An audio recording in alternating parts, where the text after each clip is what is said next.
There we go.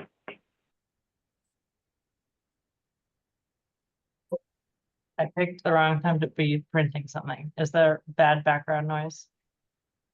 No, good. Good microphone. Hi, welcome to the Just Transition Subcommittee meeting of the Vermont Climate Council, and it is December 5th, 2024. So we have reviewing the agenda, and we have minutes from a few different meetings just because we haven't had a quorum. Still think we don't have a quorum, so we probably want to try to push those off until some other folks join us. And then should I share my screen with the agenda? Would that be good? Was there, Sophie, did you have a more up-to-date one with Liz's? Okay, Liz's edition. No, I'll verbally share that. Okay, yeah, when we get to it, please let me know, because I've been running around super busy and haven't had the best opportunity to review everything. So let me just share the agenda. And it's not, hold on, that's probably not gonna be, hold on. I'm gonna do it in a way that's probably gonna be a lot more easy for you to see. Real quick here. All right.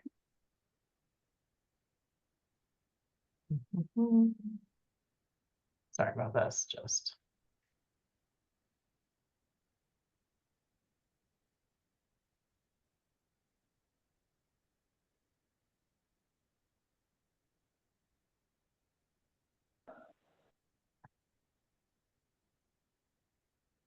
There we go. I want to just make it as full screen as possible. Sorry about that. Okay. Now this should work. Agenda. All right. How's that look? We're seeing it. Good. All right. So we'll want to look through those minutes, but I think again we should probably have that come later. Hopefully we get our full quorum. The January meeting, we're going to be pushing that forward. We'll talk about that in a minute. And then we want to talk with the liaisons, find out how things are going, and just get some feedback, get some discussion, have some time for public comment. And then we're drafting a chapter for the new revised climate action plan. So hearing about how people are working through that, who are doing the first drafts, and if they have thoughts, questions, anything like that. And then Sophie was going to go through talking about what we've learned from our public engagement sessions that we've done so far. And we're sort of, I think there's a pause in the public engagement between now and then more happening after drafting has happened. So we had a flurry of public engagement sessions, which were really cool. And Sophie's going to be able to share about that. And then Sophie, what was the other thing? Yeah, I think that would be appropriate to add maybe in the introduction. Following up, it's kind of just a heads up, but we'd collectively brainstorm about it if we want to. It's about the that lovely guiding principles just transition visual that we made for the subcommittee phase that kind of said, here's how to incorporate or think about the just transitions principles at the subcommittee level from August through December.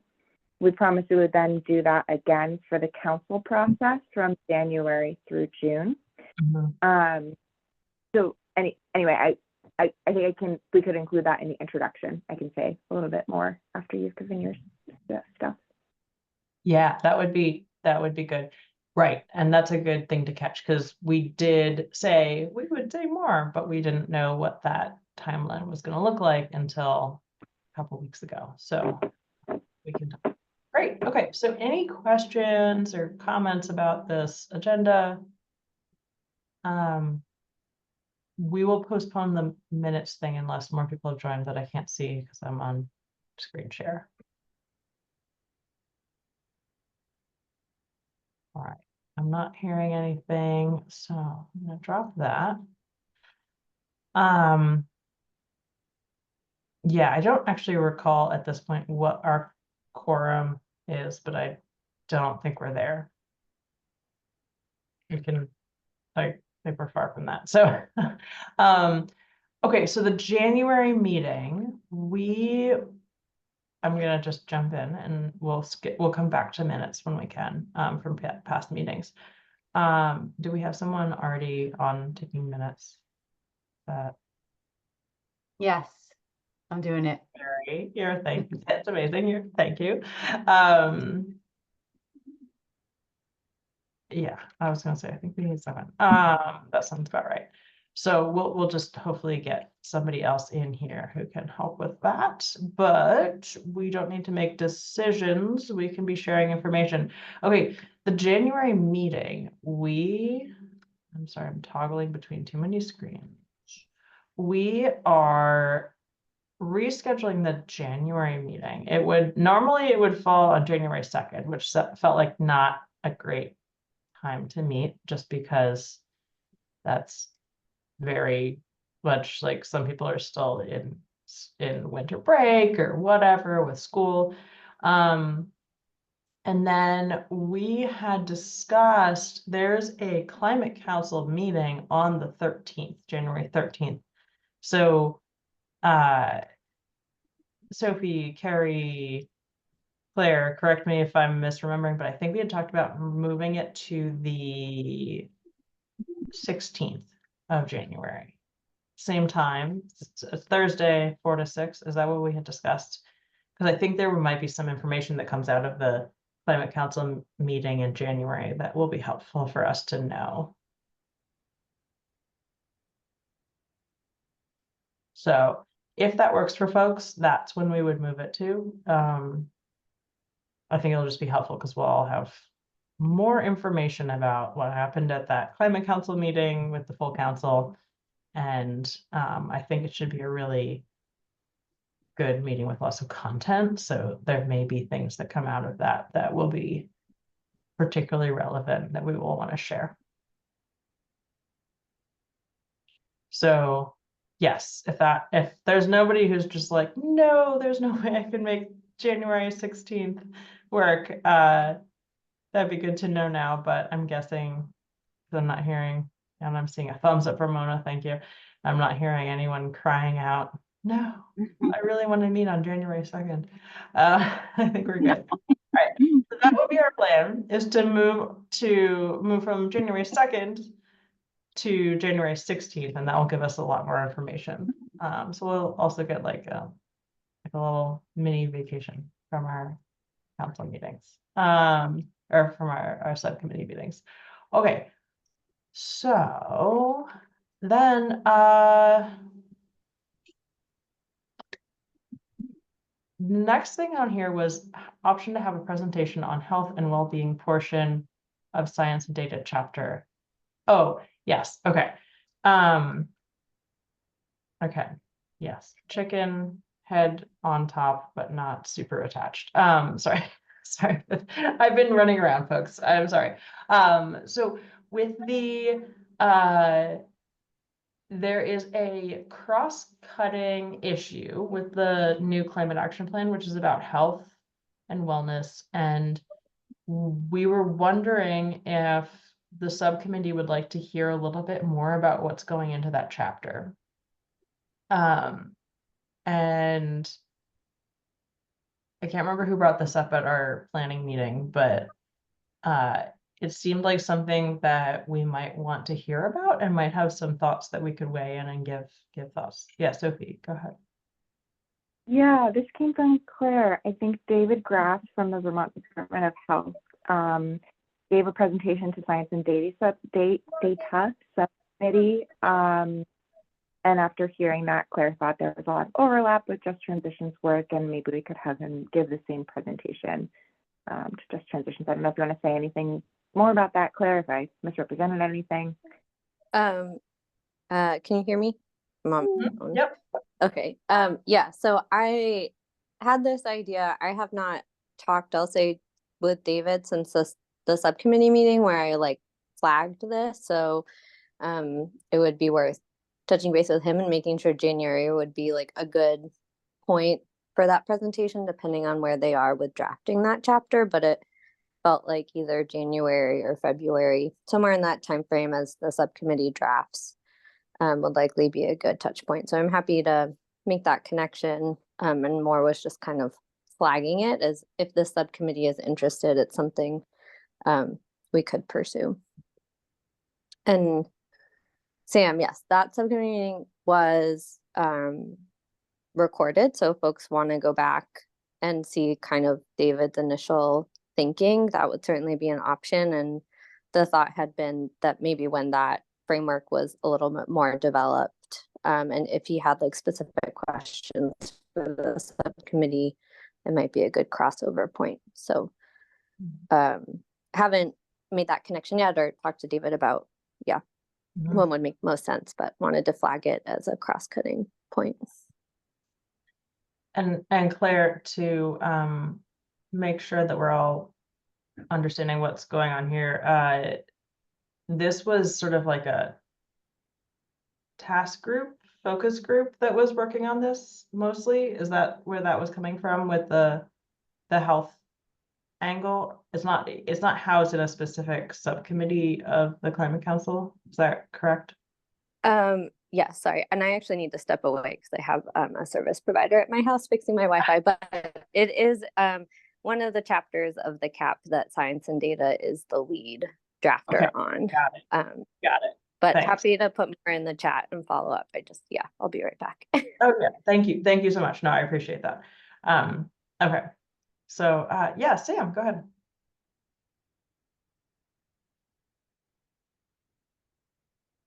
You're on mute still. I don't know if you're trying to Sorry, yes, I was. Thank you so much. you're Yeah, on for giving me a second. I'm on 2 devices. Thank you There's so two much. of Yeah. you. No, I have portable reception, internet, everything. So double duty. Yeah, I just gonna say that's great and glad to hear it's Vermont Department of Health. They have if anyone hasn't seen it, they have a really comprehensive climate and health webpage that's been going, they've been working on for years.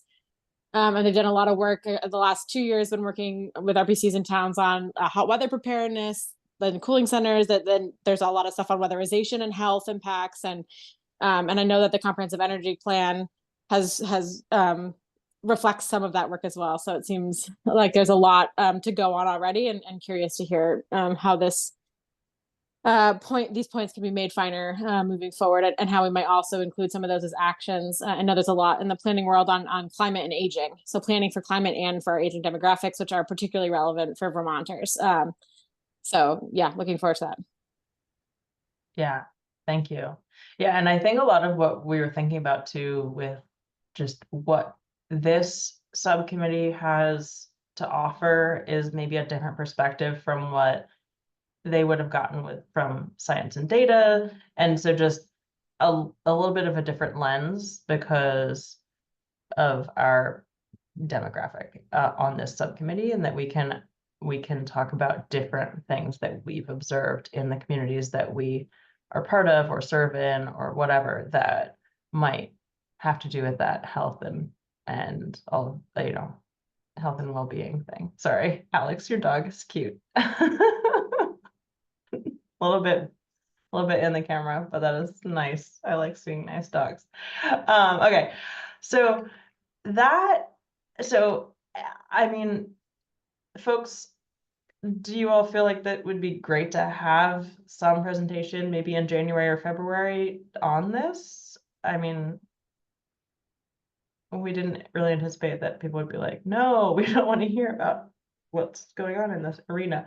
But the idea would be that we could hear about what they're working on while they're still working on it, and provide feedback, ask questions, and be able to help with that work that they're doing. So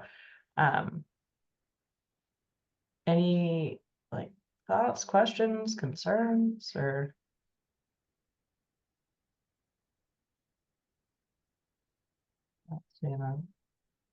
Not seeing any big reactions, so I think we're good.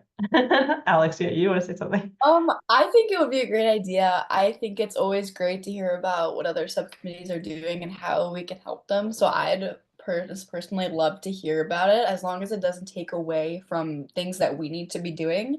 I think it's great to give advice and help to the other subcommittees. So I would love to have somebody present. Cool. Yeah, absolutely, and I agree. And I think like from what I understand is this feels like an opportunity that we wouldn't necessarily have because it's not exactly 100% in another subcommittee where we have a liaison. Like it's a little bit more of a side thing that's a cross-cutting issue. So, but one that is very much in the just transition. Like there's a lot of this equity consideration that comes into the health considerations that we want to weave in there. So this is, I feel like it's a really good opportunity. So cool. So yeah, maybe Claire, I don't know if you can still hear us or if you're talking to a service provider, but if we can just see if January or February is better. Okay, so public health is a task group. Okay, this is where I was, that's where I thought I was going crazy, Liz. Did you want to weigh in, Liz, about what that? So it might be helpful context. I've been in a lot of these meetings. So yes, science is leading or co-leading a chapter on health that will be more comprehensive, but at the same time, there is like a concentrated focus in a task group in rural resilience that's just focused on public health. So I just thought might be helpful to know. Thank you, Liz. This is where I was like, am I going crazy? I'm forgetting. No, You know, I would blame it on me. That's really helpful. So, yeah, so also in that, if there's something about like with that task group that again, still seems like something that this group may have some, ability to provide additional context or something. If you, Liz, know more about what's going on there, and if there's a good opportunity for us to participate in some way or hear from them in some way while they're drafting, that would, I think, also be welcome. Don't need to tell us now, but just, I think that would be something that would be. Yeah, I could send you or I could connect you. There is Alice Peel is leading that task group. Okay. So I'm happy to connect you all by email. I do think though, like when they were having, I think Claire might be able to add in more when she's able to or by chat, but I think that they also talked about including Alice in that writing of that chapter. Like they don't want to lose that voice. So I don't know if we need to duplicate efforts. Like you might all end up in the same meeting is kind of what I'm saying. Yeah. Claire, Well, do you recall that? Alice. Yeah. The other, yeah. Okay. Yeah. That sounds good. That would be cool.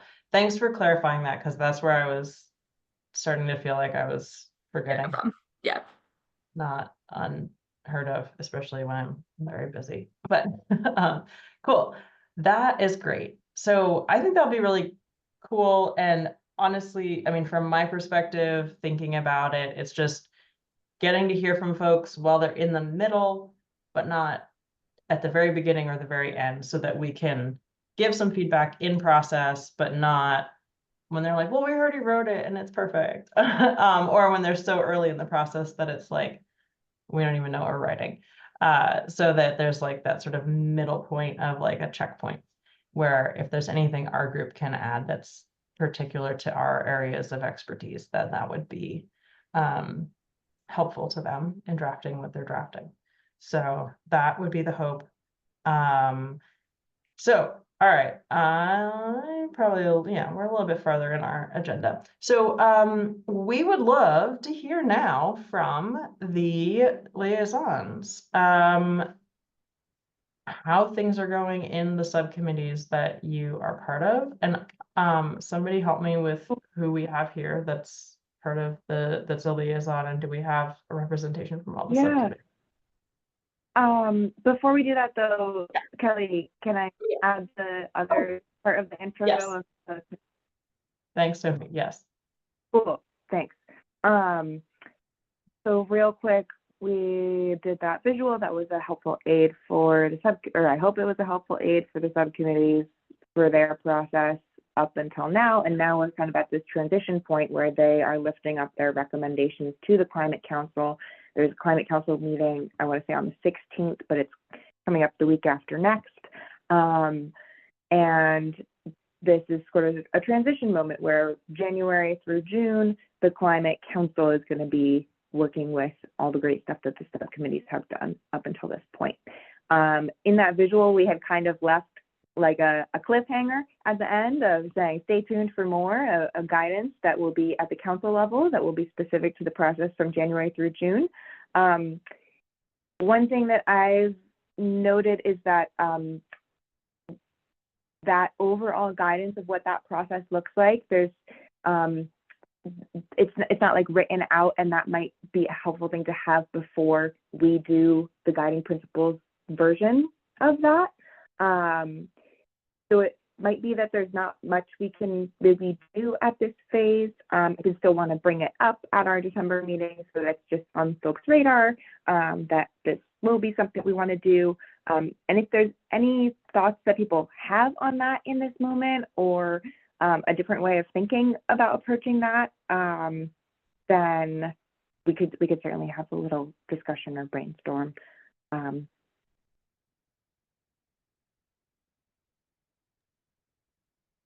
I was wondering if Liz or Sophie, if you have that, what was shared in the council meeting of the next steps, do you have that document handy? I feel like if I tried to look for it, I would not. Which, sorry, I've been sending out so many things. Which one are you talking about? So it was like, there was this thing where it was like, this month we do this month, and there was something that was a pretty succinct document that I think Jane presented, and it would, sorry. What's your dog's name, Alex? I have 2 dogs. This Oh. is Jade, and the other one that sits with me is. They're very pretty dogs. Yes, they could get us quorum. Thanks, Callie. There was something which was like, because the previous one was like arrows pointing, and it ended in December, and then it was like January and beyond, and there was something that was similar to that sort of timeline that might have been a slide, but I don't even know where to start looking, and I don't want to get too off. We don't have the steering committee is actually going to work on that, start to develop the January in the next 6 months. They're at their upcoming steering committee meeting, so that's forthcoming. Okay, cool. So I think maybe like the main thing here is just like putting this on our radar as like, we should probably make a similar companion to that timeline with, you know, this, then this, then this, and then adding the just transitions actions like we did. Because I do think people really found that very helpful. I heard a lot of positive feedback on that from subcommittees and steering committee and climate council. Like a lot of people were like, oh, this is really great. Thank you so much. So, I mean, I couldn't even take credit too, because I did almost none of it, and you all were amazing. So, yeah, and Sam, I saw your hand was up. Did you want to jump in? I was just gonna suggest, I don't know if this is the answer you're looking for, but I feel like there's 2 really concrete things that we could do as a group. One would be to review all the draft pathways, strategies, and actions. That's the right order. And potentially, if the Climate Council should see fit to allow us to include some priorities, like from the perspective of just transitions, that would be stellar. And then the other thing would be, I think something that Matthew's talked about a lot about would be either in terms of the readability of the final document, or in terms perhaps like a step towards that would be like some key points that we prioritize for communicating with folks about what's included in the plan that affects them. And maybe that's done at the individual level, at like the town community level. And then, because I think the state level is what is always going to be in the executive summary, because that's the purpose of the document. So maybe we could help fill out those other two scales of like, here are some key points for that towards that executive summary, and make sure those are really, really readable and accessible. I don't know if that's at all, I don't know if it's fair for me to ask for any of these things. But from all of these meetings that we've been attending, it seems like those would be two ways that we could utilize our skill sets, that are really concrete, that we could look to be doing for the rest of this. And I will say, as helpful as I think folks found that, I don't know how much has been used, just because of the time pressures. So, and we can talk about that when we talk about reports from liaisons, but I think everyone is panicking. And so one of our jobs could be to review those and to uplift some things as priorities from our perspectives as the Just Transitions Subcommittee. Yeah, absolutely. Yeah. And I, yes, I heard lots of positive feedback. I don't know if they used it, because I wasn't in this meeting, but, I love that idea, because I do think that this is something that we've talked about. And I know there's been this like, well, like, let's at least, it's a big document. There's lots of technical language. Let's at least pull out some of the really key things and put them in plain language that we can make it succinct and make it something that anybody could pick up and understand. And yeah, and as you said, how it applies to them and their lives. And so I think that's super helpful. And then the other thing you said about, yes, wanting to get to, that's our next thing on the agenda, is like, how has it been going? Have they been using the guidance? Has it been a struggle? Are people in a panic? And like I was today, but only about packing boxes, running around like chickens with their heads cut off. So, yes, anyway, thank you. That's all very insightful. And Matthew, I see your hand is up. Yes, and thank you. With a guidance, pretty much you're trying to create a guideline to that executive summary. It's like, a first step, second step, and third step. But I do agree, that's what should have been, this is very, very important in my point of view, that plain language should be number one. Let's be honest, Vermont doesn't do things so simple. And that's what's turning down the participants, and that's what's hurting us the most. And I'm seeing this not across in this organization. I'm seeing across Vermont that if they can't participate, then we are all, how should I say this? We're all in trouble, literally, because Vermont does things technicality and complexity. Even our elected, just not to get off in a rabbit hole, even our elected officials don't know what's what. And how can they feel confident on pushing bills or, like I said, anything legislative through if they don't know what they're looking at or what they're seeing? And this is the reason why nothing goes through, because it's so complicated. This shouldn't be hard work. It should be easy and simplified. That's what we're trying to do, is bring our ways of Vermont systems to be simplified so we can move forward, to go forward on what we need to do for the state. It's just what we do here might, open skylight to the state and say, hey, if we start using plain language more often, we might be able to get things done. And that's pretty much true, is if you start simplifying things, knowing the demographics of this, the state, you already said aging. That's already a hint. Hint number one is that's already true. So we need to, adjust, our methods toward the state, but tell the state, you need to start adjusting to our methods, because what you're pointing out doesn't work for everybody. It's making it people basically turning away participants, which hurts us all in general. Thank you.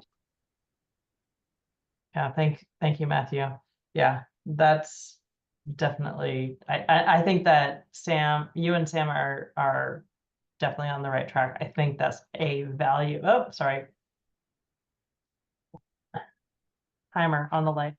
I think that you and Sam are on the right track, that's an asset we can bring to this next draft. And I would love to discuss that more in a future meeting, because I do think that's, of all the things that we have discussed as a subcommittee about what we can do, I think that's something that we, especially this particular group that we have today, this year for this subcommittee, I think that's something that we have as a strength. So that would definitely be something I think we should request. And I sit on the steering committee, so I can also try to put that forward as like, hey, can we do this? I just want to know that there are people in this subcommittee who are going to step up to help with that. And so we can formalize like what we actually want to do and what the lift would be, and not make it out of our reach to actually work on those plain language, like a plain language summary or whatever we decide we want it to do, want it to be. But I would love to talk about that. So, okay, I don't want to get us too far behind our time. Are we okay with moving forward with some reports from the liaisons about how things are going? And this is also where if we're good to move forward, I will need help knowing exactly how many liaisons we have and whether we have covered all the subcommittees at this point. So I don't see any additions, so I'm not sure I don't think we have a quorum still. But we have iPhone. I don't know if that's one of our. It's Carrie. She has to restart her computer. That's Carrie. Working Okay. out on her. Okay, cool. I haven't been looking at the comments. Okay. So anyway, I guess what I would say is anybody, before I move on, anybody wanted to add anything to what we were just discussing, or can we get some thoughts from subcommittee members? Basically, here's the charge. Or sorry, liaisons. How are things going with the subcommittees that you're in with equity issues, questions? Are there conversations that have come up where you want to, lift them up and say, like, I don't know how this is going, or I noticed that they were struggling, or they were overlooking certain points, or whatever. And then if there are things that you're struggling with and you're not sure how to handle, or your subcommittee is struggling with and they don't know how to handle, and you want to have our advice, that would be the time to ask for that. So if that makes sense, that would be, and I can drop into the chat the thing from the agenda, just so for those who would prefer to read it, they can see it.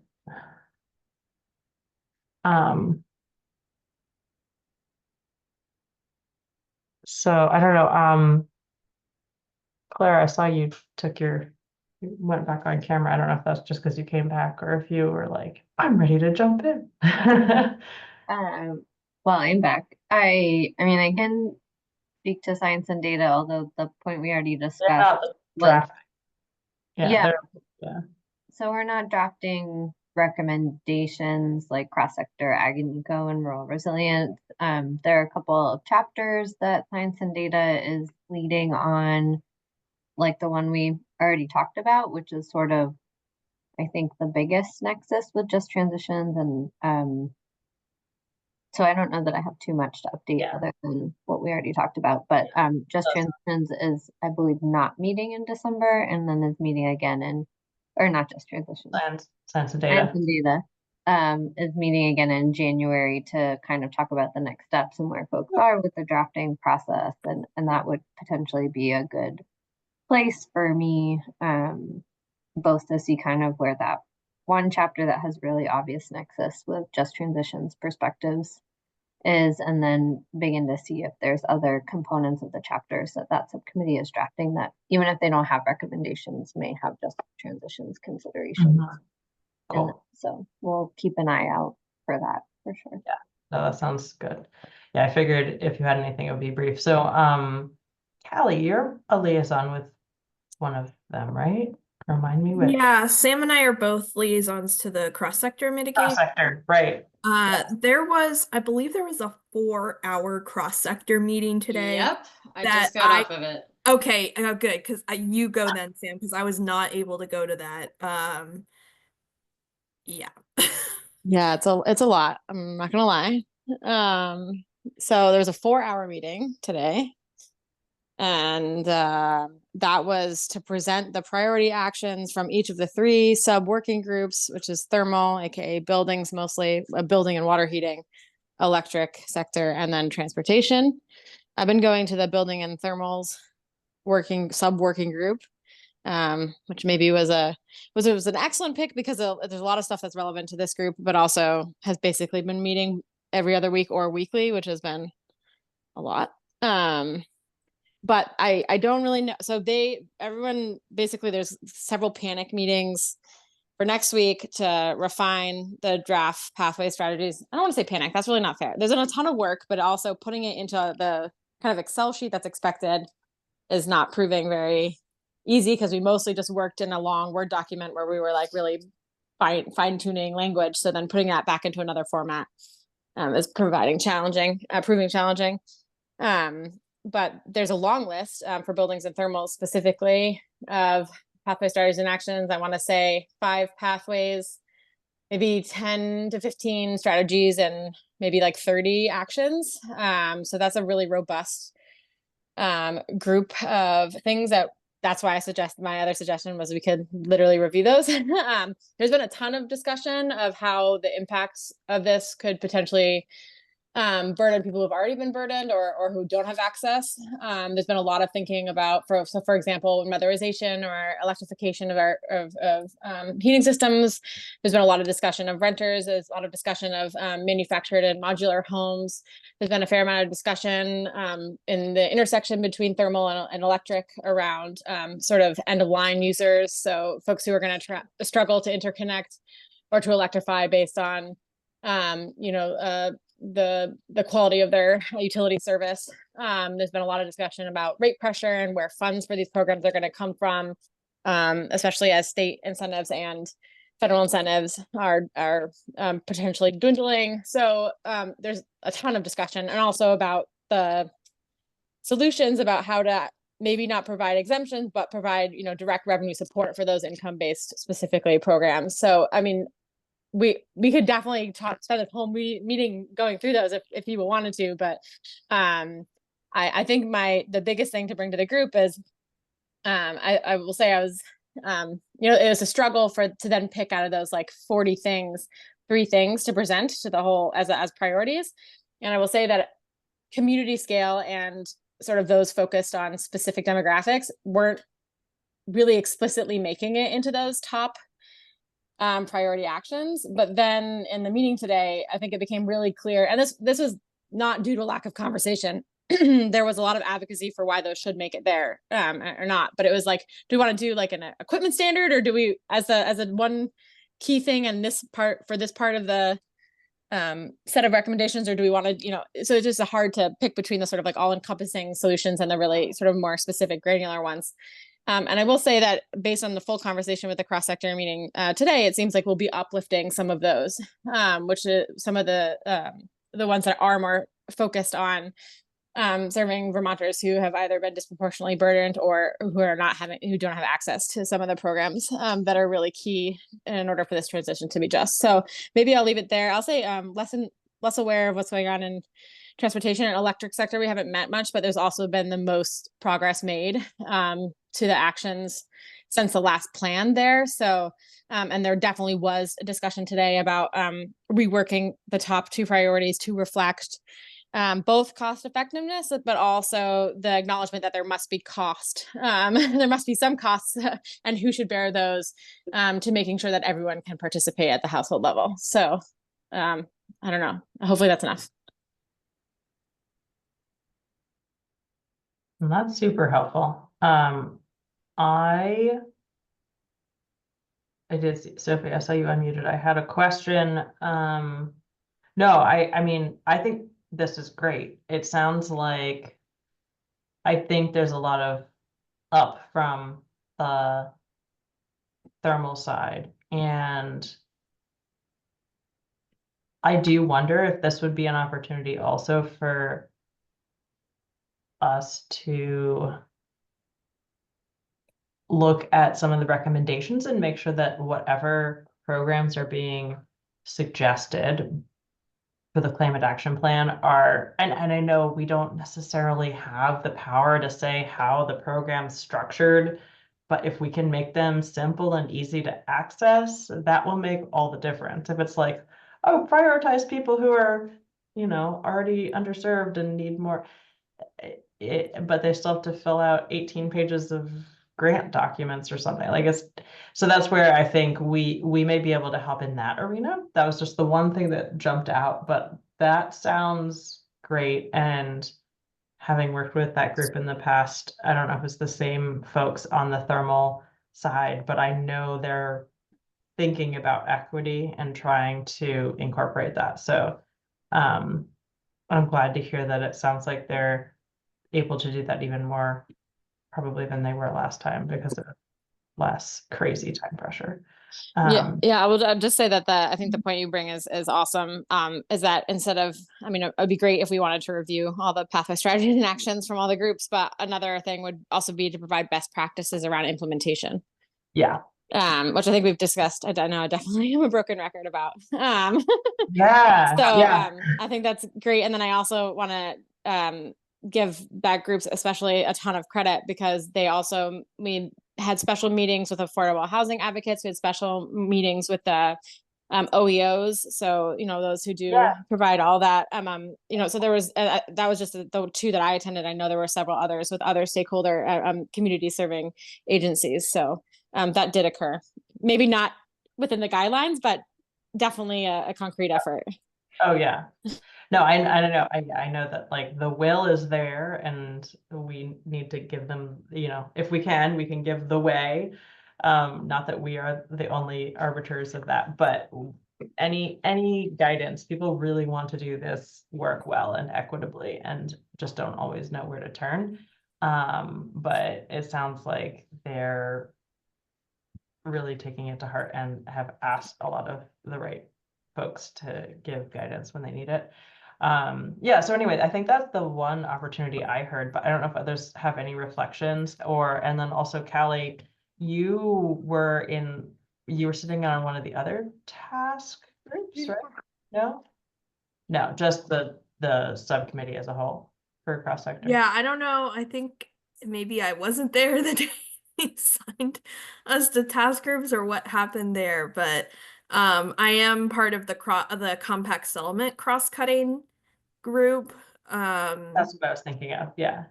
Oh yeah, I guess that's different. That's not another subcommittee. But that's probably what I was thinking of. Yeah. No. But yeah, there was another meeting of that yesterday where we did some more refinement of some priority actions related to compact settlement. But Liz was also there and she could probably talk more intelligently about it if we wanted to have a discussion about that. But I think we would all love to hear about that. Before we do that though, I wanted to know, Callie, if you had anything to add to what Sam said and if others had any other thoughts, because I don't need to take the floor here because I'm clearly, at my wit's end on packing things. I don't have anything to add to Sam. All right. I don't know if there's anything in like the wider meetings or anything that you all had, about transportation or like the transportation and the electric sectors. I know those ones were very, like from having been on that subcommittee, those ones were they're like a lot more, they're not easy, but they're a lot easier to grapple with than the whole weatherization thing. So heating and weatherization and all of that is a lot more moving pieces. So I'm glad to hear that they're working on that and getting that moving forward. So I don't know if there was anything that Callie you had noticed from like hearing reports, or if Sam you heard reports in the subcommittee meetings about where they're going with transportation and electric. energy or, yeah, that is relevant. But I think those ones are pretty much staying the course and just trying to get things through that didn't go through last time. Yeah, I think the transportation sector is pretty focused on like there's a separate tack for the greenhouse gas emissions policy, like the cap and invest analysis being done right now. Yeah. So I think until that report comes out, like that's kind of a question mark. And I think obviously that will, like, the implications of that, there's a bunch of great work that was done by TNC on how that affects, rural communities, and a whole bunch of other work that can inform how we deal with whatever those results are. But I think until that happens, there's not a lot to report back on that. The other piece in transportation, I think that is relevant is exactly, I'm like excited to hear from Callie what happened in compact settlement. I dropped out of that. There's too many meetings. But the other one where the major one I would emphasize in transportation is that the transportation sub working group is also including a compact settlement as a priority action. Obviously, like, transportation is land use planning.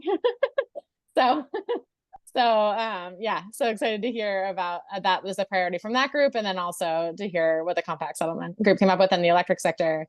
I think we'll talk a lot about grid optimization and load management, and I think the highlight around equity there is really the rural and municipal utilities that are much smaller and don't currently have those programs, and about who bears the cost of making those programs accessible to those end of service folks. That's kind of, I know I said it really quickly before, but yeah, that's kind of what I meant. And that's something that it has come up. So yeah, we'll see what happens. Yeah, awesome.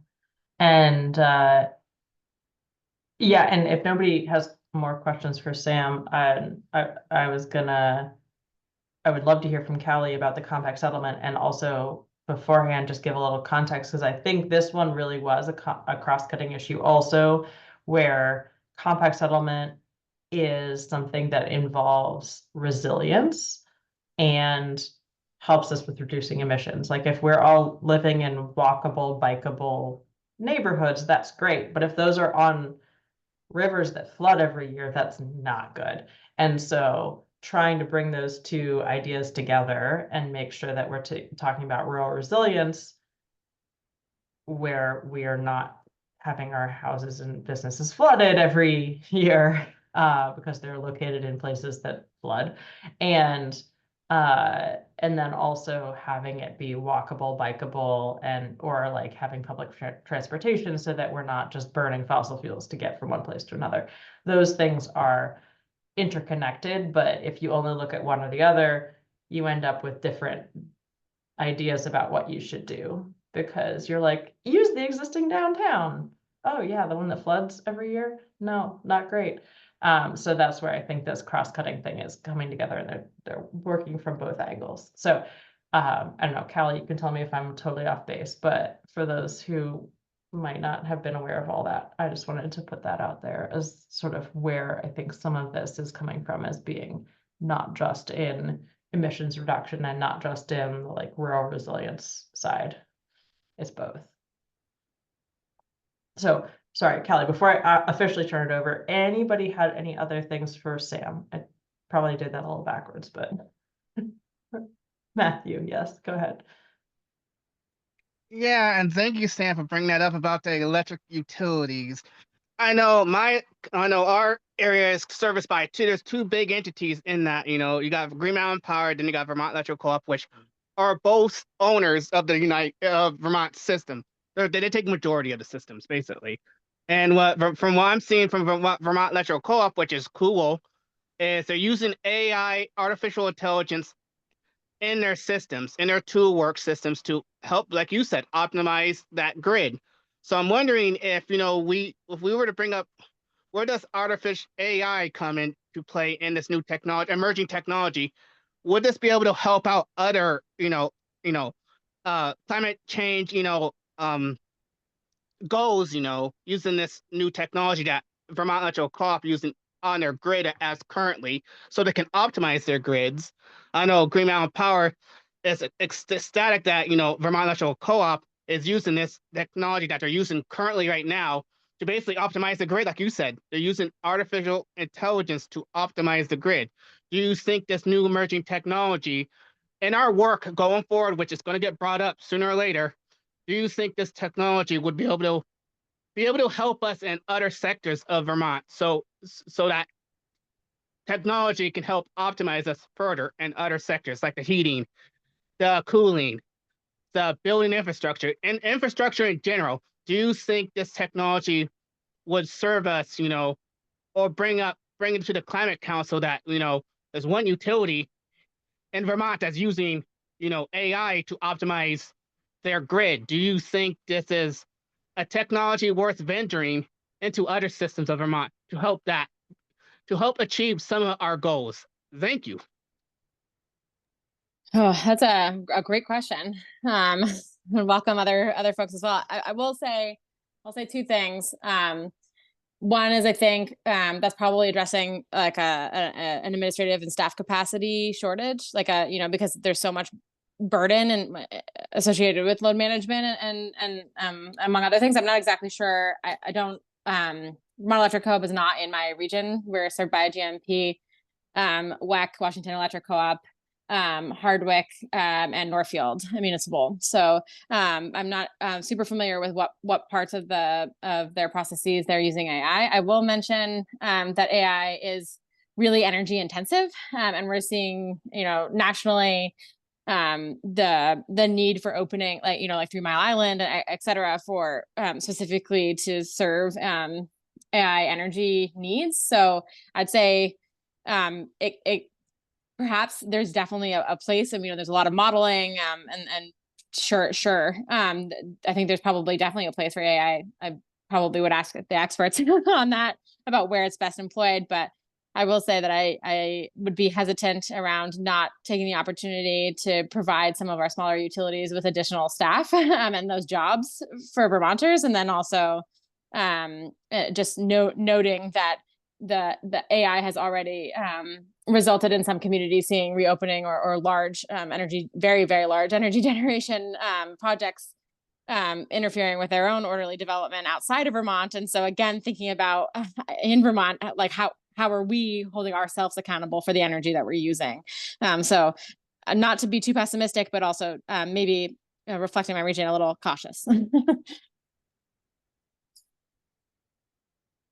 Okay, thank you for answering that question. It was just a question, I know that's emerging technology that I know in where I live, Vermont Electrical Co-op, which does own, this town, does see some improvements or does see some better optimization in their processes and their tools, so they can predict, if they need to, optimize their systems. It's a tool that's very handy to, to see what's ahead, or what can you predict, or see that prediction, even if it's, may not be 100% true, but know how to react to those, systems in time, or try to work on them or update them in time. So it ain't like, you want to be the last minute working on something the last minute, and then it just gets a lot of, gets hectic because they have to automatically send crews out there very quickly, and you get earful if you don't get on top of it.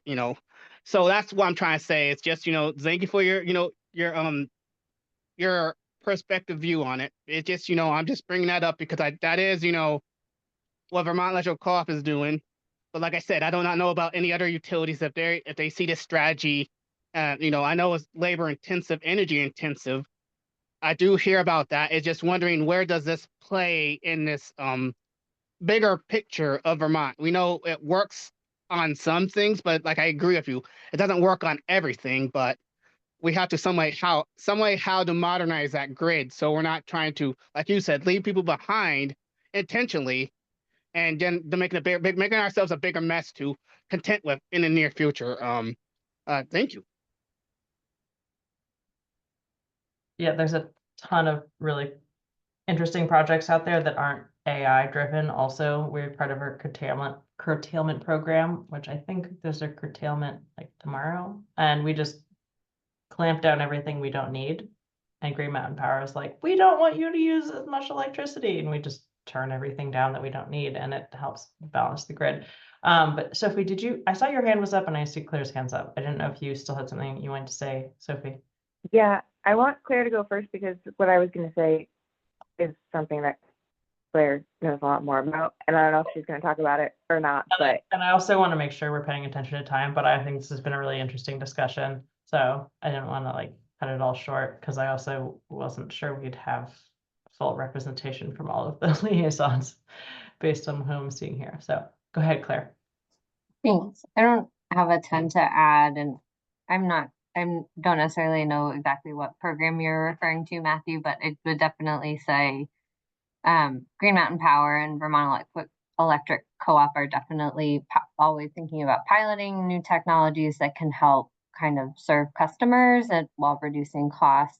And at the department, I'm at the Department of Public Service, we regulate all of our utilities throughout the state. We certainly try and cross-pollinate and learn from what the kind of bigger utilities like GMP and BEC are doing, as we work with also the smaller utilities like the small municipals. So that's, outside the climate action plan specifically, but we definitely have that lens of how can we kind of make sure that we're both learning from what folks like GMP are doing and then helping kind of bring everyone along based on those learnings.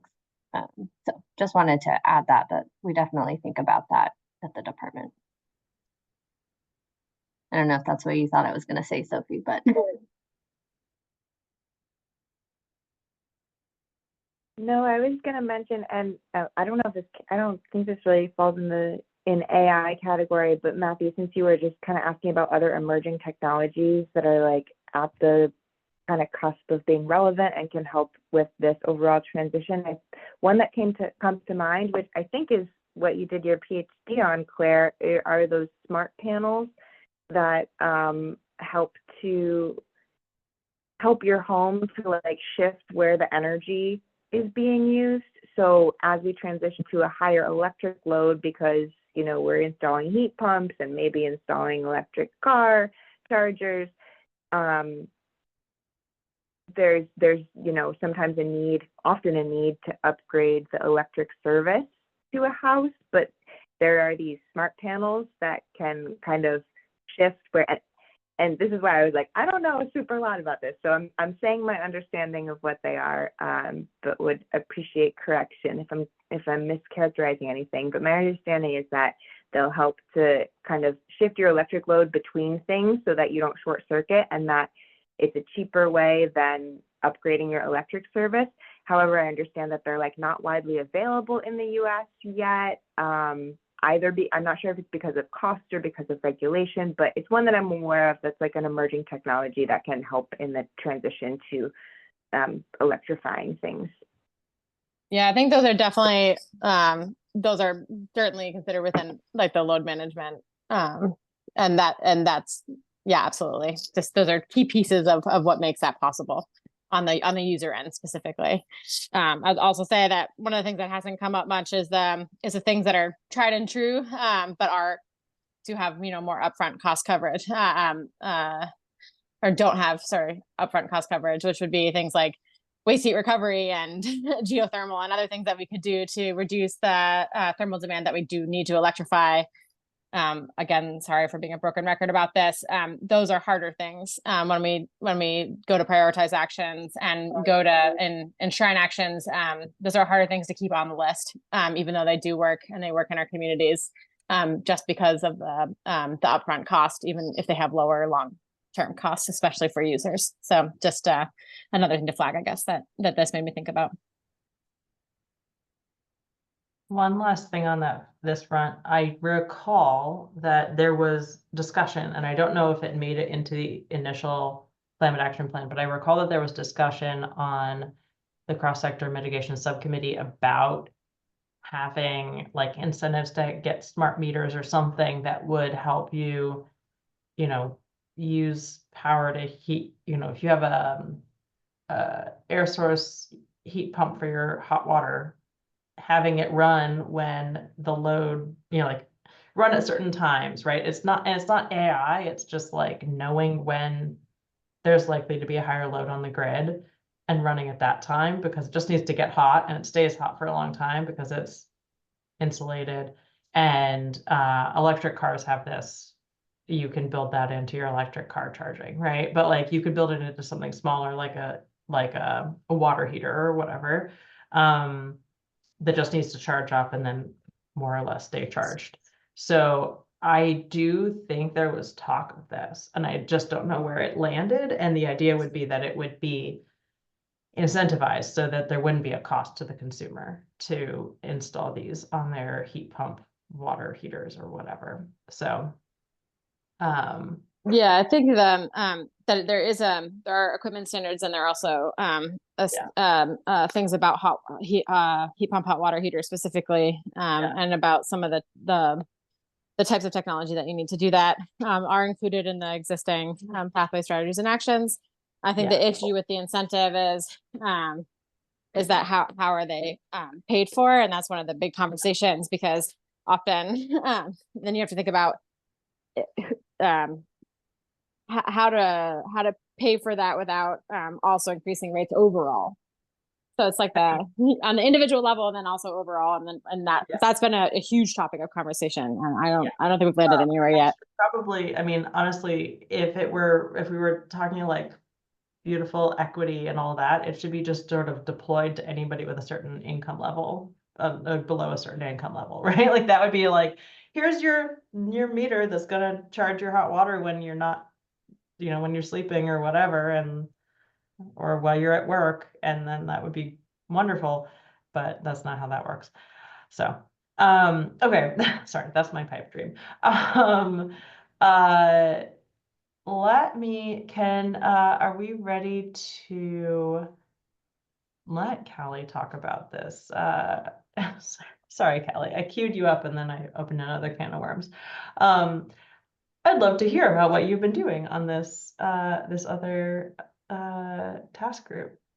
I can be really brief, but also we went past our public comment time, so I don't know if Yes, I did. I was looking, I guess I should actually, as a point of order, say if there's anyone from the public who would like to speak. I was looking at who's here, and I am pretty sure that we're all part of this subcommittee or staff, but opening it up for public comment. Thank you, Callie.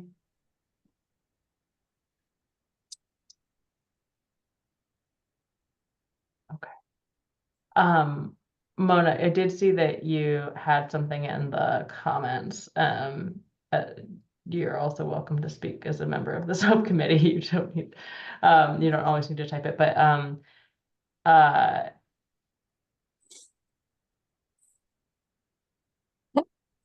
yeah, did you want to elaborate on? I was just reading. Yeah, I was just wondering how the artificial intelligence will help the poor people and the refugee and the immigrant, because I heard that artificial intelligence, they also have a bias and they have algorithms that built by white people. So it is actually made to discriminate people. So I just heard this in the news in the morning, actually, today. I never heard of that, but it was in the news. So it is going to be used, to the advantage of white people only.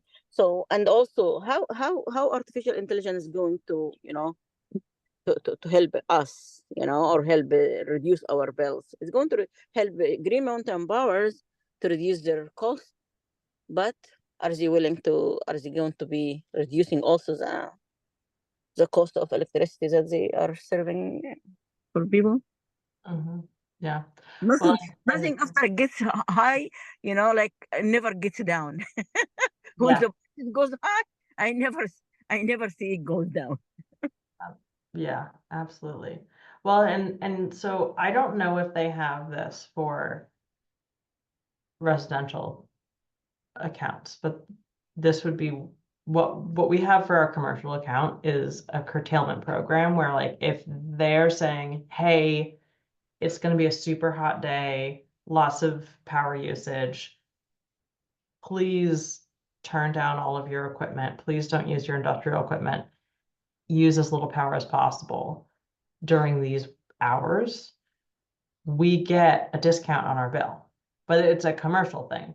But that should still be something that if they can say, not like that the homeowner needs to turn off their water heater, but like if you install a water heater meter that's like gonna just switch off at a certain time and you can always turn it back on again, but it'll just keep you even and keep the grid even, like that would seemingly be the same thing. And then you'd save money because you wouldn't be running power during peak times. They'd say like, thanks so much, homeowner, for doing this thing, or renter or whatever. And then you would get a discount. I mean, it does seem like a very feasible thing that's a win-win. So anyway, just It putting is that out actually there. It exists for commercial buildings. It would no, be it is cool if it actually existed this is for homeowners. It might. sorry, And Claire's raising her hand, so maybe Claire knows more about this than I it do. is actually applied in Canada for many years.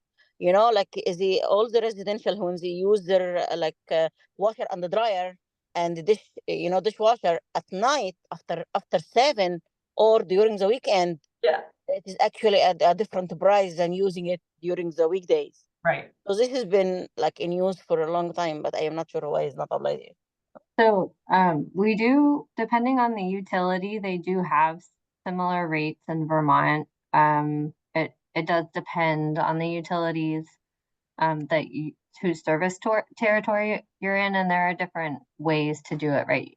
Kind of the specific rate that Kelly explained. I know, like, for example, Green Mountain Power had a water heater program that may have been based on specific days. There's certainly talk about how we encourage more rates like that. Most of the utilities, if not all of them, now have a rate like that for electric vehicle charging that have lower rates at certain times of the day and higher rates at others.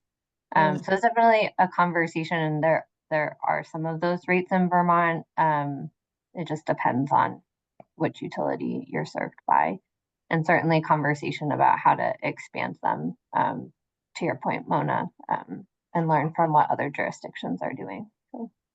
So. Thank you. Yeah, thanks, Claire. That's super helpful. And something we can pass on to, I'm sure they're thinking about it on the cross-sector electrical team, but like this would be super helpful. And especially if there was no upfront cost for the homeowner or the renter or the landlord or whatever. Okay. Callie, would you like to tell us about this cool other group that you're part of? I'm gonna keep it pretty brief because I feel like we have a whole other part of the agenda to Have a get whole other thing with the drafting. But yeah, I'm definitely an AI skeptic as well. We thought a couple decades ago that social media was going to be this great unifying force for good, and that has not been my experience. So that's kind of what I'm worried about too. But anyway, cross-cutting compact settlement. We had a meeting yesterday. It was a small group of us taking a look at some of the priority actions related to compact settlement. So those are things like funding and technical assistance for wastewater and sewer infrastructure, which allows for more compact settlement, continuing support for like village and downtown tax credits that are available, and helping municipalities take part in state designation programs like village center designations in downtowns that also try to encourage and provide incentives for more compact development patterns. So, we took a look at some actions yesterday. We did some light revisions, and I think we ran out of time. We didn't quite get to the point of identifying the handful that we wanted to raise to the Climate Council. So I think Liz can correct me if I'm wrong, but I believe where we landed is that and also due to the fact that we had a pretty small group yesterday and not everybody who's part of the group had a chance to weigh in, that Liz was going to circulate something to the group, and that we were all going to take a look and provide our input on what we thought the top 3, I believe, actions that should be elevated to the council would be. And that the plan is, because we've had a couple of meetings already and we're really kind of getting down to it, that we're probably not going to have another meeting, that it's just kind of going to take place via email coordination, that we're going to identify those 3 actions. So yeah, I can, I saw Liz came on camera, so maybe she wants to say more about it. I think that captures it. That's great. And I'll just add that all the other cross-cutting groups, so education and workforce development, are in similar places that they're going to be. That we're kind of like just kind of wrapping up, maybe like chasing some info from state implementers at this point to make any final revisions to recommendations, sending it out to the full cross-cutting groups for final review, and then we're asking folks to submit their top 3 recommendations for the purposes similar to the subcommittees where we're at, where we're going to be part of that presentation on December 16th for the council. Similar place for the cross-cutting groups. Oh, and I guess the only other thing I'll add too is when we were looking at some of the recommendations, you know, one of the questions came up that, you know, with the recent passage of Act 181, that act has the potential and is already, you know, starting to implement some of the recommendations that came from the previous climate action plan, but it's still in the middle of being stood up with the land use review board, hopefully in place by the new year. So that element of it was a big part of our discussion yesterday, of sort of a, like, it's sort of a wait and see right now with Act 181. So hopefully, you know, we'll know fairly soon what the implementation is going to look like and how it's going to advance some of these compact settlement goals. So that was a big part of our discussion in prioritizing the actions.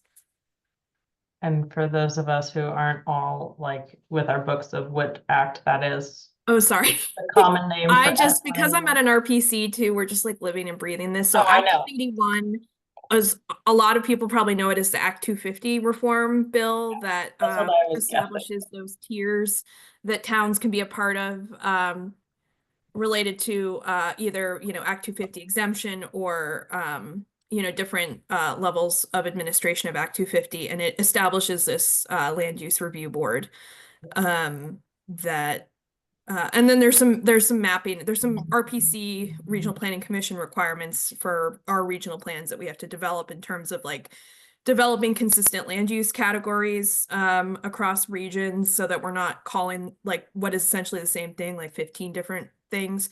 From maybe an equity interest standpoint, for RPCs, Act 181 does require like very significant public engagement, more than just like the statutorily required like public hearings that you have to have on a plan. So all the RPCs are developing public engagement plans for their regional plan. That's something we're working on. So and you know, so that's exciting. That's interesting. So Cool. Thanks. Yeah, I was pretty sure I knew which one it was, but again, I don't have my book memorized of all the acts. Sam, you had your hand up. Yeah, I was just curious, Kelly, if anything came up around renewable energy generation siting associated with affordable and infill housing, because it was interesting to hear Evernorth, which is a major affordable housing developer, and I've also heard similar things from Downstreet and from CHT, Chittenden Housing Trust.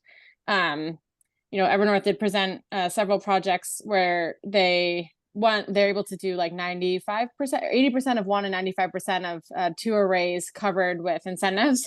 So really reducing the cost to the project of having that pieces. And because of that, they were able to, in one building, offset the utility bills entirely for residents. And then in the other building, they had to limit it to reducing the utility bills for residents by 30 to 35% reduction, because the admin burden of doing a project that would have been big enough was too high. And so as we're thinking about Act 250 waivers for affordable housing, or for, I should say, housing that's in certain areas, and we don't have to get too much into this, but I wonder if anything came up around an expedited 248 process for generation and storage that's explicitly associated with affordable and infill housing, or modular manufactured, for that point too. No, it didn't. It hasn't come up at the meetings that I've been. I mean, I know you and I have talked about it, but it hasn't come up at the compact settlement, which has been a lot more focused on just like more land use specific policies, again related to encouraging like infill and, you know, build out of wastewater and sewer and stuff like that. But, you know, I feel like, you know, I feel like that's an issue maybe like we could, as a committee, like, or subcommittee, I'd like to see us like talk about that more like going forward, and, you know, probably not going to make it. I don't know if, you know, we have time to get stuff into the plan, but like as maybe a long-term thing, talking about that. And talking about the equity impacts of group offsite net metering going away, because that's been a big thing too. So just maybe things we can talk about in the future, but that, you know, probably again aren't going to work out to end up in this plan. I'm just so glad that you, Callie, and Sam are here, because you have like all this amazing knowledge that you can bring to bear on it, and the equity hat on. It's so great. Okay. Before we run out of time in our meeting, I think, do we have folks from Rural Resilience, liaisons from Rural Resilience, or the other one, Ag and Ecosystem? Either. Okay, so that's what I thought, which thank goodness, because I was running the meeting as though that didn't happen, and then I also still didn't leave a lot of time. So Claire and Sophie, you're up, walking through the final outline and drafting assignments. I am sorry I haven't kept this meeting on track, but I also found this conversation No, super I think we actually fruitful for what's left. And I think Claire is in transit for this part, so I'm going to share my screen. Yeah. Just give me one. We can also, yeah, we can flip flop if you want. Is that what you're saying, Sophie? I'm still here, Sophie. I have 8 minutes left on the computer, and then I need to be coming in transit. But if you share your screen, that works. I can maybe start us off, and you can take it from when I need to. Pretty amazing. Thank you all for bearing with me. I barely slept. That's a lot. I'll let you. And then I'll let you pick all up the rest of Claire, the and day. I am sharing. I'll let Claire kick it off, and I am sharing my screen now. Claire, let me just pull up the right window. Okay, here we go. We've got the chapter outline up. Yeah. So at the last meeting, we talked about an initial draft of this outline, which is for our subcommittee's chapter on building equity into the climate action plan and ensuring a just transition. We got some great feedback at the last subcommittee meeting, and then had a little bit more time out of subcommittee meeting itself for folks to provide some additional feedback and thoughts, which Carrie, Sam, and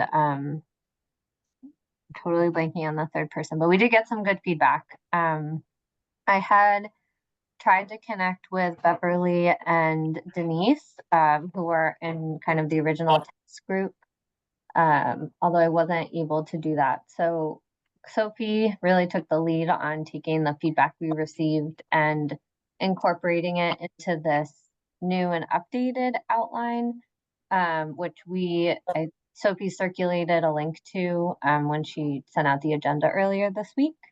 But I would say the feedback we received didn't really call for substantive changes to what we already had, but really offered places we could kind of build out what we were talking about, or add kind of more details either in our chapter or in other chapters of the CAP, which I think was a suggestion from Sam around how we could kind of filter data or call out boxes related to just transitions elsewhere. So it wasn't just kind of our chapter. So what Sophie is showing is that updated outline, which then also includes kind of writing assignments for folks who had volunteered or voiced interest in helping draft part of these sections. So that included myself and Sophie. Sam, we had you in there kind of with kind of your call out bot suggestion, but also tied to this part of the outline where we had data of like, why is the work we're doing important? And also Callie and Alex. So I don't know if we need to walk through this step by step. Maybe we could drop the link in the chat. Yeah. But we had thought for today. I'm gonna Yes, I can call from my phone. Oh, sorry. We had thought for today, these writing assignments were just sent out the beginning of last week, so it hasn't been a ton of time for folks to actually draft their sections, but we thought we could hold space at this meeting for each of the folks who has been given a specific section to either update on some of their initial thinking and or ask questions of other subcommittee members. So, and then the intention would be that by our January meeting, which is now on the 16th, we would have kind of more of a complete draft. And I'm happy to coordinate maybe working with the small drafting group to see if we can meet between now and then to talk about our drafting as well. But that would be the intention, is by January we have a more fully fleshed out draft for the subcommittee to consider. So I don't know if anyone has questions or if I missed anything. Sophie, wanted to add in?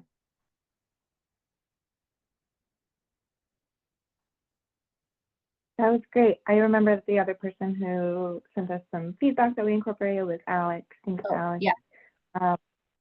Is if folks want us to walk through this, we did that at the last meeting, but if that'd be helpful, we could do that. I think we could also just jump into hearing from people who are anticipating drafting different parts about their initial thoughts.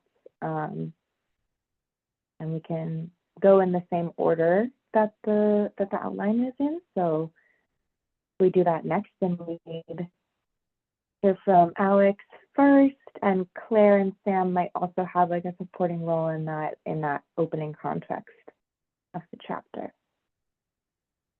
So I'll drop my screen unless there's like any questions or requests for looking at a particular portion of this outline from anyone. Okay. And you dropped it in the chat, right? Yes. Yep, that link to the outline is in the chat. Pull that up and give it a look. And yeah, Alex, do you want to kick us off with some of what you're thinking? Yeah, I'd love to. I just want to start by saying that it's been really great to listen to a lot of this conversation. I unfortunately haven't had like a lot to add since I'm not an adult yet, so there are lots of things that I don't understand, but I'd love to start talking about what I saw in the initial climate action plan. The introduction is 4 paragraphs, and I kind of did a couple notes by paragraph. Now I'm kind of like rethinking this, and I'd love to know how many paragraphs I should write and what I should be writing about. I think that, excuse me, sorry. Okay, never mind.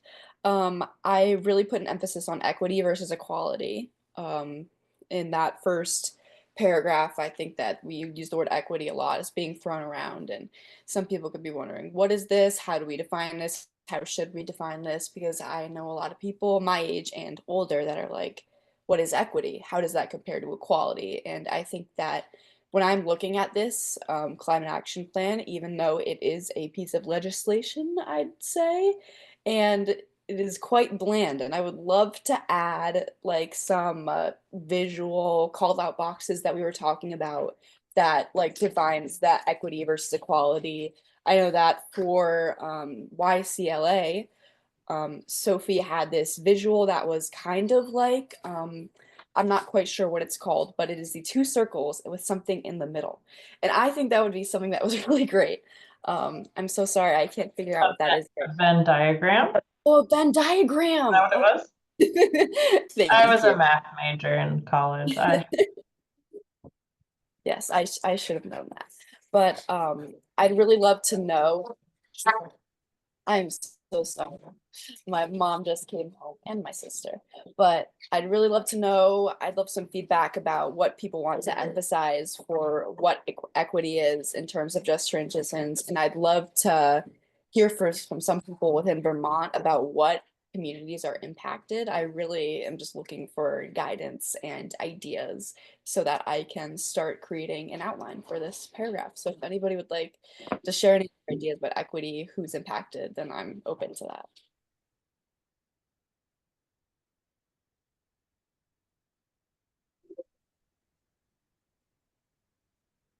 And I think you're so, Matthew says, I'm in, and I love your thought. There's a visual that jumps to mind for me, which is equality, and it's like people trying to watch a baseball game and there's fence. I know what you're Yeah, talking about. right? You've seen this. Okay. So I agree.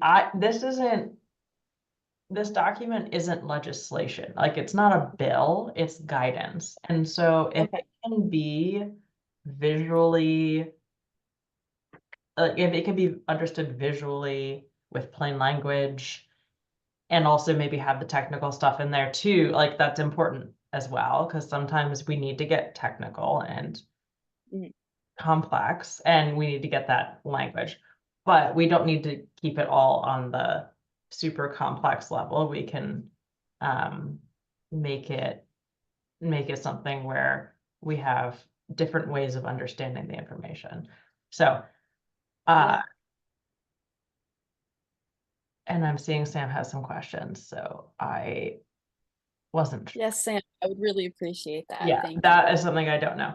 But anyway, I think there's totally room for making it more visually appealing, more like pulling those call outs, those images, those things, because like even just the Just Transitions Guiding Principles section we did had some cool little logo kind of things, but they didn't really explain the different types of equity, the distributive equity, and the procedural equity. And the logos the icons didn't like necessarily fully help you understand them. So I feel like there was something lost where you had to go read the words and you're like, what is this? Why is this equity different from this equity? So I do think that would be super helpful if there's like better ways that we can visually and succinctly and like a little paragraph also explain those. So I mean, you got my blessing if you needed it. Yeah, Sophie, you're sending some cool stuff. Okay, so I don't want to hug the mic here. But I love what you're thinking, Alex.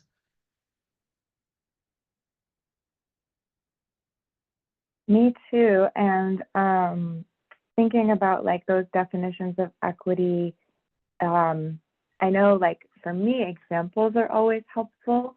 And like those, like the very broad definitions of equity could apply to so many things globally. And so we could kind of each one, or, you know, however our definition ends up, there could be a couple of examples of how they're pertinent to climate issues. For instance, if, yeah, no problem, Alex. For instance, you know, if English is your second language or you're a new English language learner and there are more frequent disasters and the emergency support service information is not in the language you speak, then you may be more impacted by those disasters because you don't have the same information as English speakers. So we could give some specific examples, you know, all these things that just came up with buildings and thermal and electricity, to really take what is a not a broad definition, but a definition that could be relevant to many things, and then really bring it to that practical level of what it means in the climate context.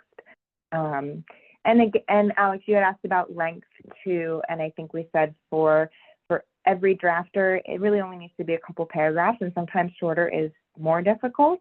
So in terms of, you know, examples, I'm really only thinking of like a couple sentences of. So if that's something you'd like to brainstorm and wordsmith, I'd be happy to be a partner in that. Like to give some of those examples on how to keep them short.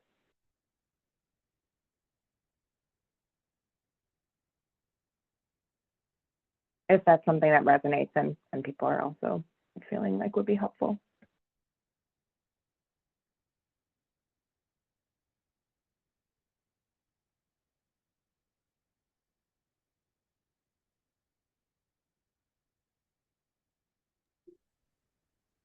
Oh, I just had one other thought, which was, I think it was our September meeting. There was such a great conversation about what equity means. And that could be actually like a helpful source for kind of honing in more on how this version of the plan defines equity. Yeah,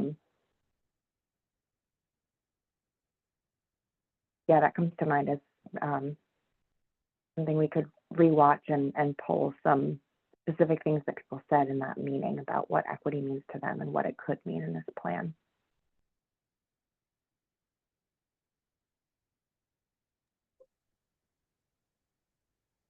And I do also think like first drafts it's good to have some like guidance, but then also the rest of this team is here to help with any feedback or whatever. And if anyone's worried about like open meeting law or whatever, I mean, it's part of the public record, but if you're worried about open meeting law, if you pick a subset of the crew to just say, hey, am I on the right track?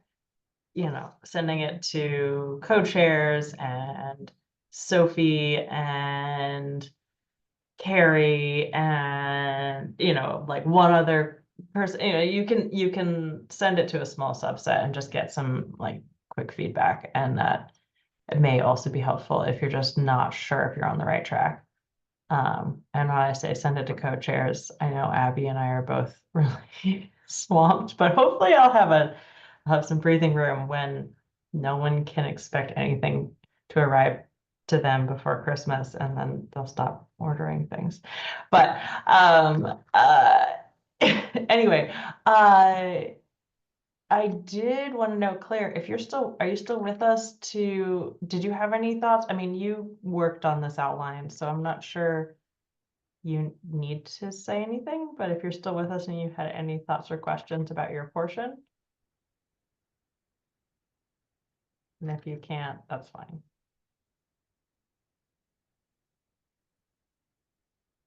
I'm thinking maybe not. And then the next section was actually Carrie's. If you have anything, Carrie. Sorry, I'm muted. I didn't have anything. I was muted again. No, I didn't have anything too exciting. I think it was like looking back on a reflection of how the last cap went. And I started looking at it and thinking, you know, I kind of would just lay out the facts. Yeah. Maybe leave more of the qualitative opinions out. Like, because I think the facts pretty much speak for themselves, which with a little bit of context, like if you just look at the timelines of when the guiding principles were adopted and when the plan was drafted, you know, that was a matter of like 3 months. So yeah, and I think I had a similar question, like how much should I write? How long should it be? But hearing from Sophie, it's like we want it pretty succinct and to the point. So that's what I will try to do. And I do think your whole like stick with the timeline, because we don't need to. We've talked about what we could have done better. Now we're in the next phase, right? And yeah, and the timeline kind of spells it out. So I think that's probably like keep it simple. I think that'll be great. Yeah. Okay. We'll keep it short. I think we'll be good. Yeah, and especially with the public engagement piece, because I think that like we got the guiding principles out there and we had the rubric and stuff, but we didn't have time to train people on them.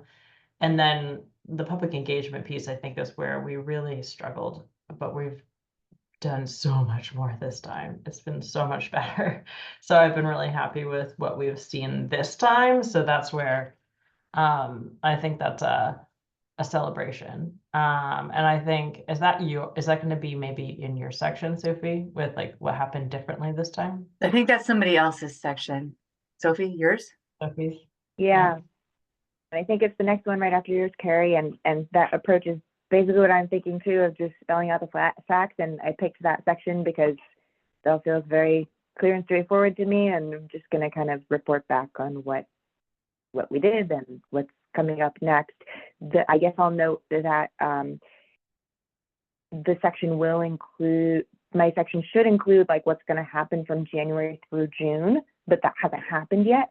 So I think for that, I'll just kind of put in a placeholder that kind of gets at it, but I'll need to note that we'll need to return to that, you know, in April to kind of make sure that that piece about what happens in January through June is accurate to what actually happens.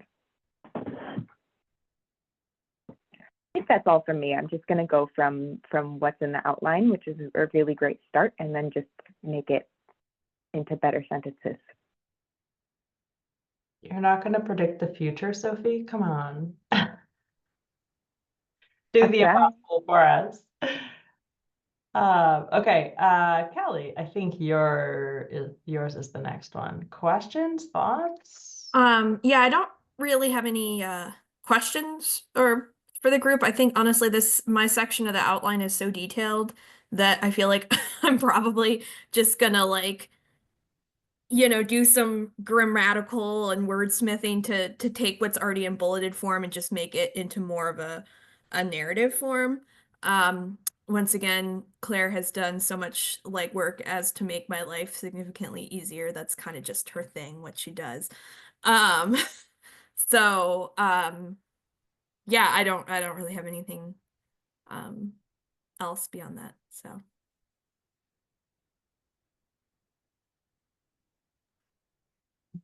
Yeah, Claire's kind of amazing. Let's see, I think Sam, the next one, call out. Oh, examples for call out boxes. Is that the next thing? Oh, fun. Is that, I don't even know, is that a? Yeah, if you want to throw up the list, I don't have anything to add. Forgive me for not really being fully up on this. Yeah, so It's up. Sorry. Yeah, do you want me to throw it up, or does somebody so whoever was showing it before, do you want to pop it up Yeah. and All right, explain? give me 1 second. It's the same as I'll the put it other. in the chat. Yeah. Share my screen. Oh yeah, Yeah. someone can share the screen. That'd be great.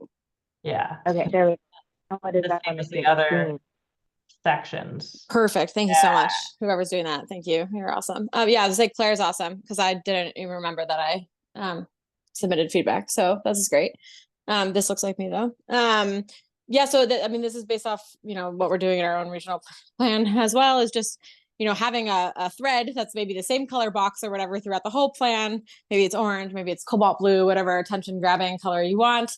To highlight equity concerns and solutions throughout the plan, instead of making sure that everybody who's reading it for their own special interests are getting at least a teaspoon of it, right? So I just thrown together, I mean, this list of just things right off the top of my head. I think it'd be really useful to hear about if there are other things that folks would really like. I mean, obviously there's no way that this is going to be comprehensive, but these are just some ideas. And then I think part of this would be to make a few examples, but then really to be looking at the chapters as they're drafted, and ensuring that there's, you know, looking at the opportunities that exist based on the other chapter drafts, and then writing some along there. And then it doesn't have to be really long or really anything, but hopefully these boxes would help Vermonters also understand how the plan might impact them, or is designed to impact them in a positive way. So yeah, that's really all I got. Happy to explain any one of these, or but really I think the best thing would be if people have additions. It would be great to know. And also this is definitely work that we could share if anybody wants to write one. I was thinking like a little tiny graph, little tiny picture, little tiny whatever, plus a few, you know, 1 to 2 max sentences per box is kind of the idea. And also resources, you know, so folks know where to go. Sometimes those can be buried, and oftentimes it's just kind of helping people have a trail, if you will, through the plan.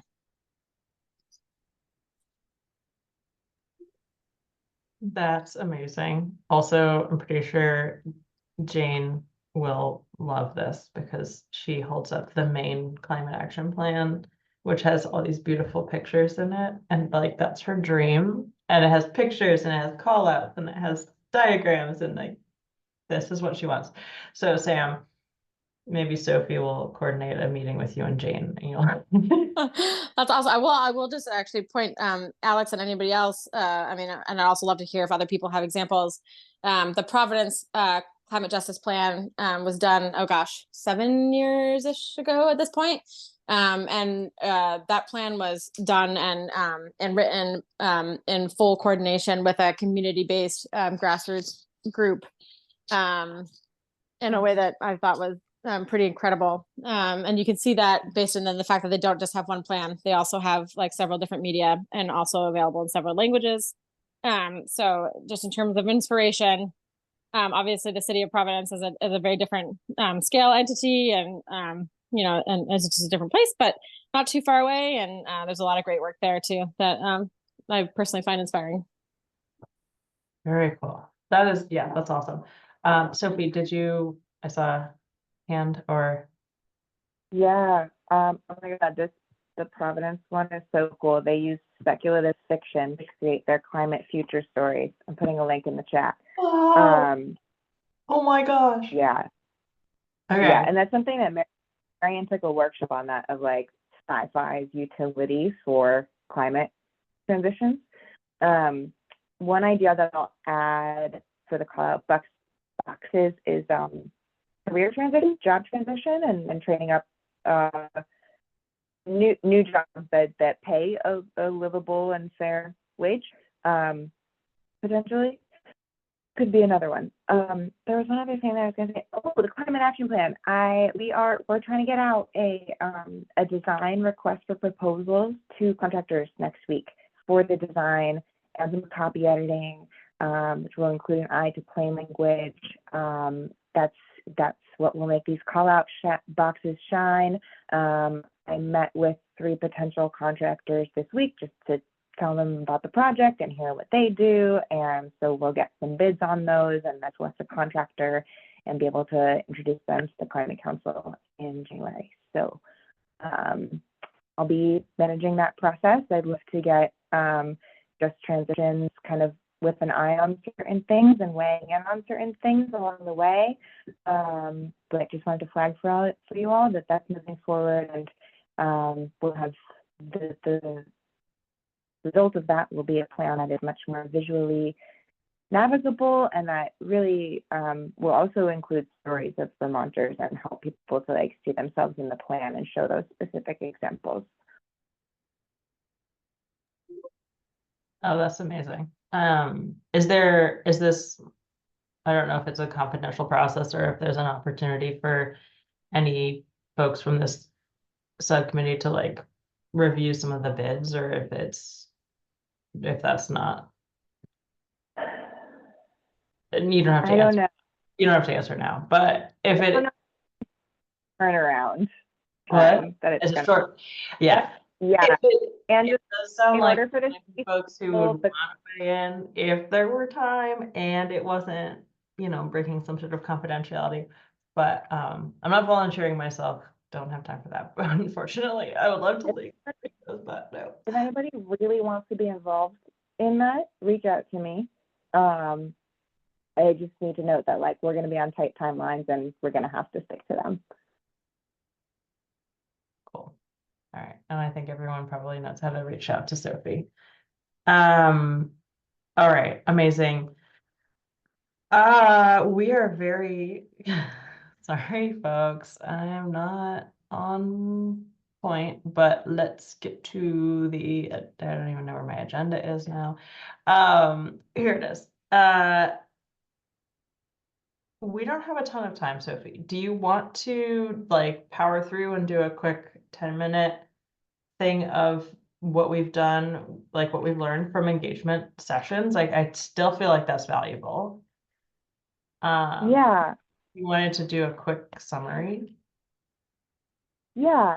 Here's what I will do. I will kind of outline what those resources are that I would encourage Just Transition Subcommittee members to read through and engage with in a way that makes sense for you all. So how about I just give an orientation to like where you can find all this stuff. Perfect. That's great. Thank you. Okay. I'm gonna pull my screen up again. So as you all know, and many of you were involved really directly in. The subcommittees that were drafting the recommendations all did some extensive input sessions this fall. There were 6 of them that the subcommittees kind of specifically led on their own and then, or designed themselves. And then there were 2 others that really focused on municipal scale actions that all 3 subcommittees kind of had a piece in. So there's results from those. All of those recordings are online. They can be found at the Vermont Climate Council YouTube playlist.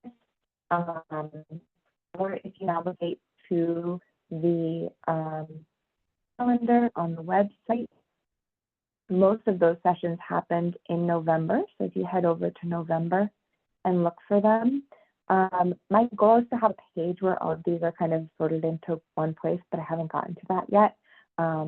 So hopefully I'll get to that and they can be a little easier to navigate. But in the meantime, everything's available with the sort of like input session calendar entries. So let's say you're interested in transportation, you go to the transportation calendar entry, select that, and then you've got all the associated things there. Other way to kind of navigate through all of this input is with the email I sent out earlier this week with all the meeting materials, there's a summary PDF, and I'll show you on the calendar with today's meetings also included in the materials for today's meeting. So here we are on November 5th, picking out the Just Transition Subcommittee, and then if you scroll down to the meeting materials, got all this stuff that was relevant to today's meeting. So there's 2 things here that are relevant to the engagement. So this one, I'm going to click on the summaries of Vermont Climate Action Engagement Fall 2024. So this is a massive, like 60-page packet that includes summaries from all of those 8 meetings. Okay, let me scroll up the top so you can see the table of contents. Still going? Okay. Table of contents. Okay, so you can navigate like between the sessions. Oh, actually, I'm realizing those municipal level sessions. Oh, sorry, that jumped away from me. Those municipal level sessions actually happened after this was prepared because it had to be on time for a climate council meeting. So the municipal action was actually need to add that in here if I can do that. That'll be nice too. In addition to those sessions, there's some other things that we've been doing on the engagement front that are in here. So there was a conversation about the impacts of the proposed clean heat standard, which is kind of relevant to the first climate action plan and impacts on low-income Vermonters. So there's a summary about that.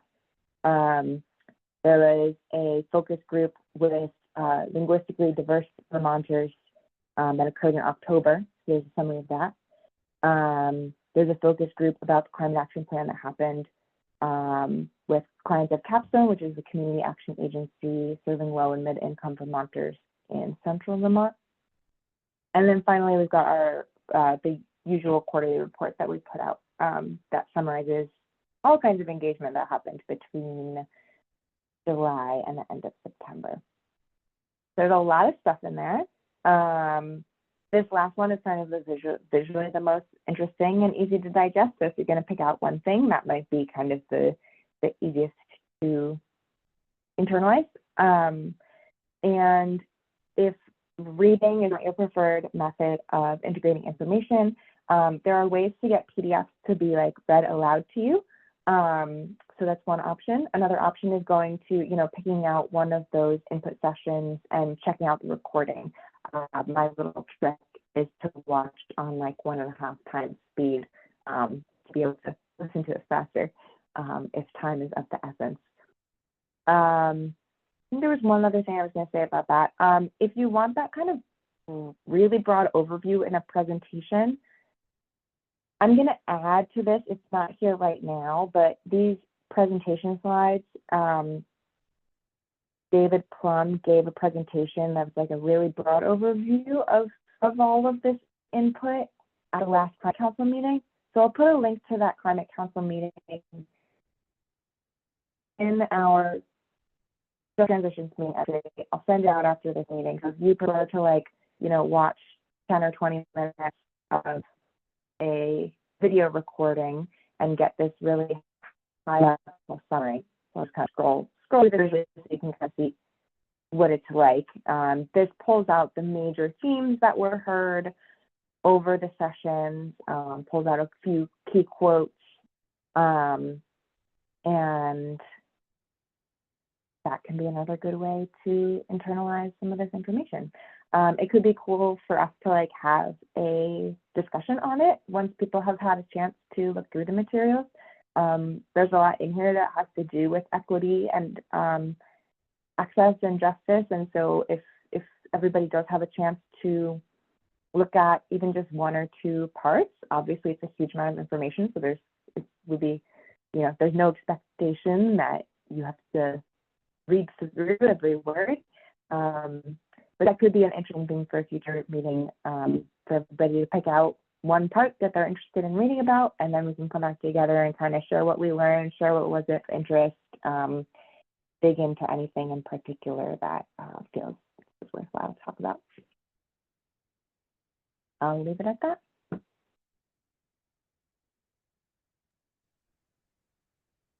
Thank you so much for going through that.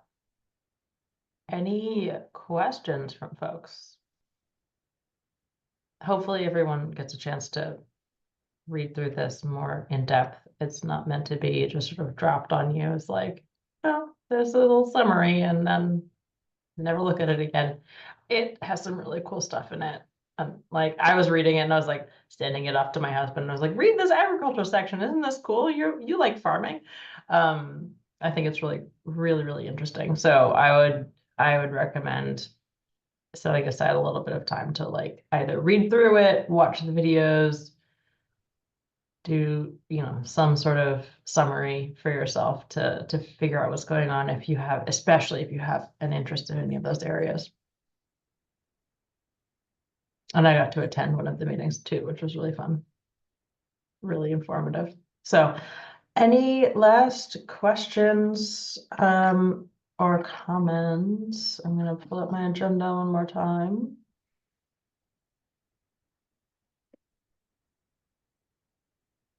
So we will, I didn't see anyone jumping. Okay, I don't want to keep us late, but I also don't want to cut people short. We will want to probably circle back on all of that and after we've had some time to digest all of that public comment, circle back on that at our next meeting. We'll have other things because we are meeting in the middle of January rather than the first week of January, which would be just after New Year's and not great for everyone's schedules. So we'll have a lot of information from things that have happened between now and then from the Climate Council, but that will give us time for drafting for those folks who are drafting.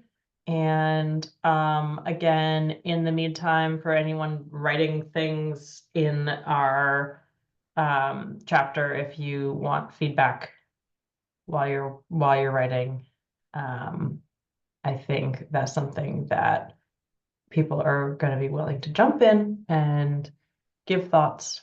And so long as you don't send it to the entire subcommittee, it doesn't violate public meeting law. I know that can be a point of concern for some of us who aren't steeped in that. Okay, so anything from folks?